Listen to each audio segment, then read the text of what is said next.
Hey all, welcome to Adventures in Tech.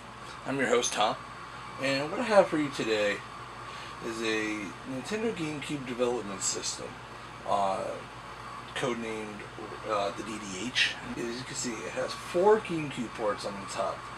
A little indicator LED that would show you either error codes or the currently loaded disk image.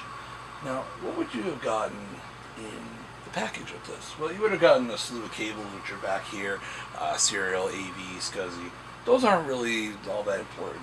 You would have also gotten a nice setup guide that goes over how to install the software, deployment, if you need any help, who to contact, things like that. You would have also gotten a development kit, DDK. It's also gotten this, which is called a Nintendo GameCube Uber installer. This is version 1.4. What's interesting is these are all distributed on burned CDs. They did not actually press these, so you could tell budget was not a priority for these things. We would have also gotten a getting started guide, which covers, setup, usage, install, etc. Covers some really nice things, some good pictures in there if you're just getting started. For game development, you would have gotten a USB adapter. Now this connects directly to your host machine. That would then connect into the DDH. I imagine you probably could use this with an actual GameCube should you want to test against retail, being it emulates the card. We'll be taking a look at a lot of this much later when we actually set this up. We'll get a system up and running here. We'll get a host. So we also have kind of the most rare part of this package. You really could get away with without having most of this, since it's all fairly standard issue. However, this is what's called a Marlin card.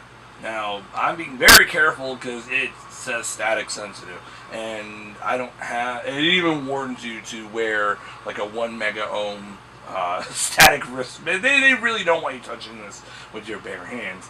So this would connect via IDE directly to the host machine and act as an actual card. I'm sure there's some IDE controller logic in here somewhere. But then it would connect to, I believe it's 54 pin or something like that, SCSI. But yeah, this would then emulate the actual CD drive. It's funny, I'll show some B-roll, but there's actually a little bodge wire there from the factory. I would not have been wanting to be the one to make that modification. It is on a nice quad flex pack, very low pitch. But other than that, that's the general idea of what you would have gotten. There may have been more. Oh, here we go. There is a little bit more. Frequently asked questions. Hey, what's this error mean? Gives you how to reset the system back to default. All fairly standard issue if you've seen development stuff. But what's so special about this? Well, one, if we look, it does have a hard drive in it. So, what's on that hard drive on this specific unit? We are going to find out, because I actually don't know. I've never turned this thing on. Over here on the far left, it looks like it is just a GameCube, because it looks like it's the bottom where the expansion module would connect to. Could we connect a Game Boy Game Boy player to this? Probably wouldn't try, just the rarity of this. There are fans on all major chips.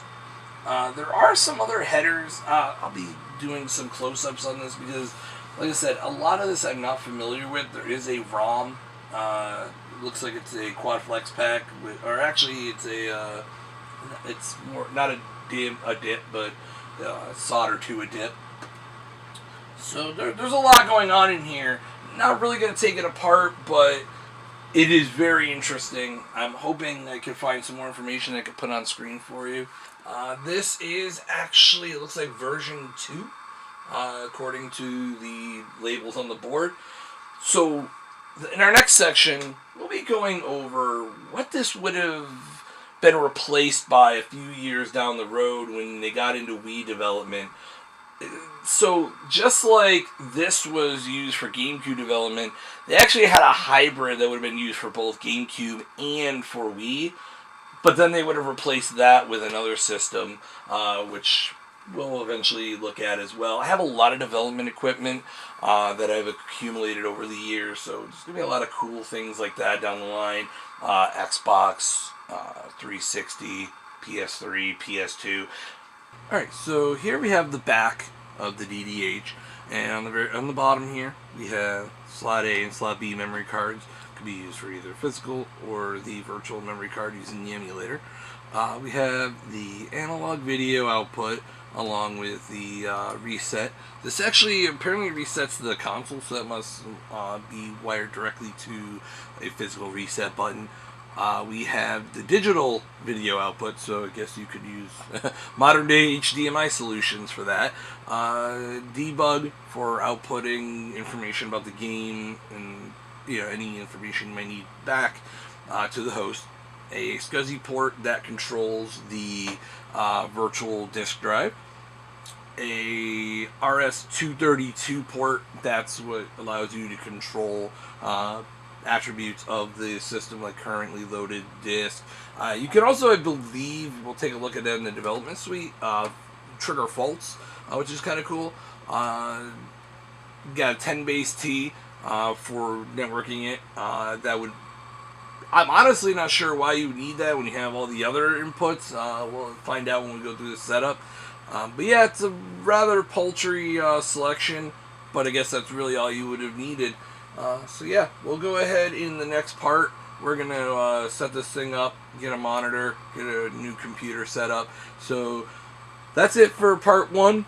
If you haven't already, please consider subscribing, share this video with your friends, and thanks for watching.